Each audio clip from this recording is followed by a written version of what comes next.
Welcome to the Get Fit Guy's quick and dirty tips to slim down and shape up. My name is Ben Greenfield, and I'm the Get Fit Guy.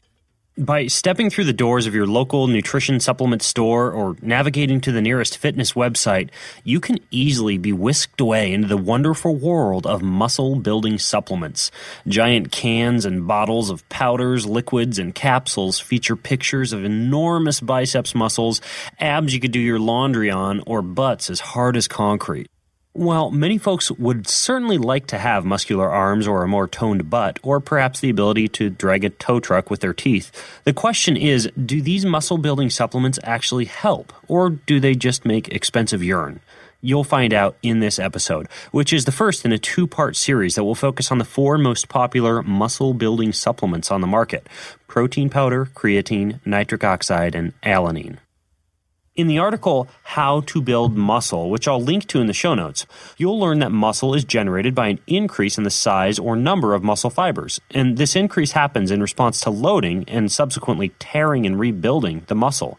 Most muscle-building supplements are designed to either A, allow a greater load to be placed on the muscle by increasing the ability of the muscle to produce a force, or B, increase a muscle's ability to recover, rebuild, and form new fibers.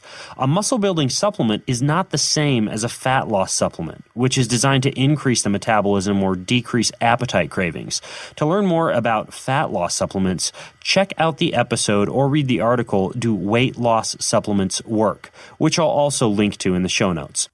Now, let's start with the most common and easily attainable muscle-building supplement and the one that has been used for the longest period of time: protein.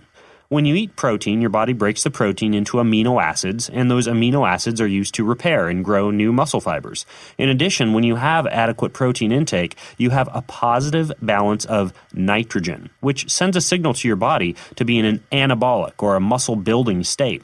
As evidenced by the muscle atrophy and wasting away of populations who don't have sufficient access to protein, inadequate protein is certainly a good formula for losing muscle. However, famine and inadequate protein access are not problems faced by most people with fancy gym memberships and the ability to regularly weight train. As a matter of fact, the U.S. recommended daily allowance for protein is 0.36 grams per pound, but most Americans eat at least twice that amount daily.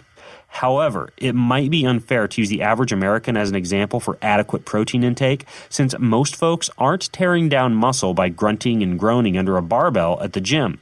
So here's a figure that's more relevant to the active individual. A recent study found that a protein intake of approximately 0.45 grams per pound of body weight resulted in a negative nitrogen balance. In the same way that a positive nitrogen balance means that the body is in a potentially muscle-building state, a negative nitrogen balance indicates inadequate protein intake for muscle gains. That same study also found that protein intakes above 1.2 grams per pound of body weight provide no additional muscle-building benefits and actually increase the risk of kidney damage and dehydration. So ultimately, consumption of adequate protein can help you build muscle, and if you're having a hard time getting around a gram of protein per pound of body weight from your diet, a protein powder muscle building supplement could absolutely help. While many types of protein powders exist, including whey, casein, soy, rice, hemp, egg, and yes, even pea protein, here are 3 quick and dirty tips for using a protein supplement for muscle building. Number 1, if you can digest it, a whey casein protein blend appears to be superior for muscle gain. But if you're lactose intolerant or get bloated from this blend, it might not work for you. Number 2, when possible, try to eat your protein along with a carbohydrate within 2 hours after you've finished your workout, and even sooner than that if you plan on exercising again on the same day.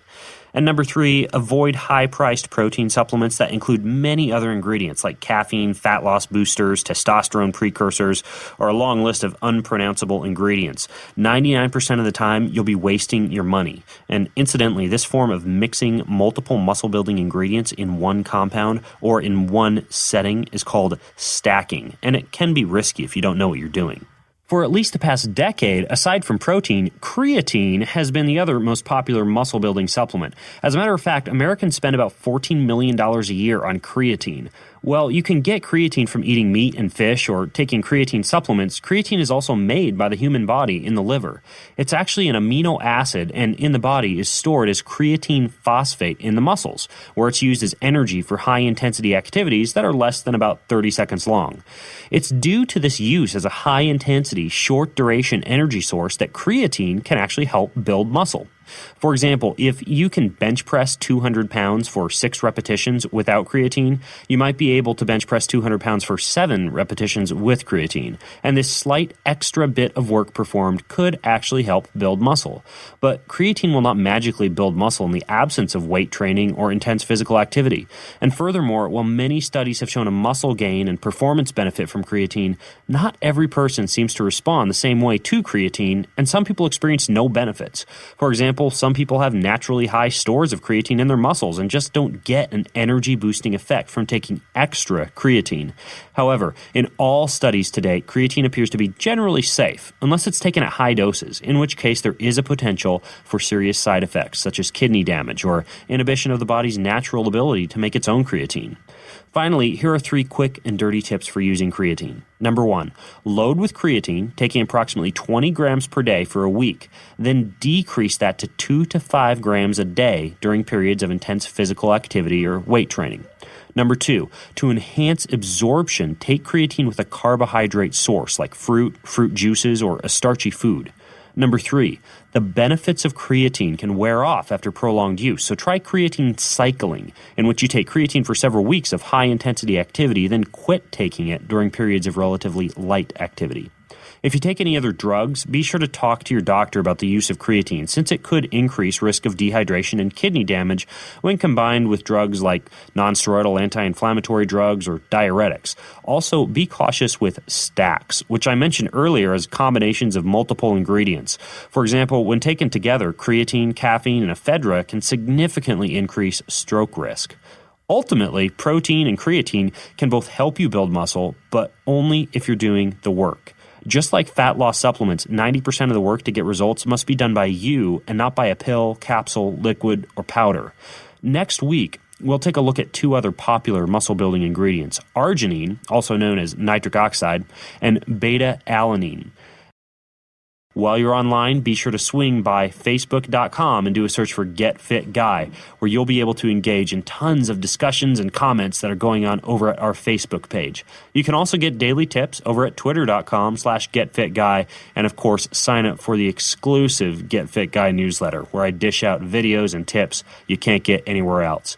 You can sign up for the newsletter over at getfitguy.quickanddirtytips.com. Until next time, this is Ben Greenfield, the Get Fit Guy, asking you, what are you waiting for? Go get fit.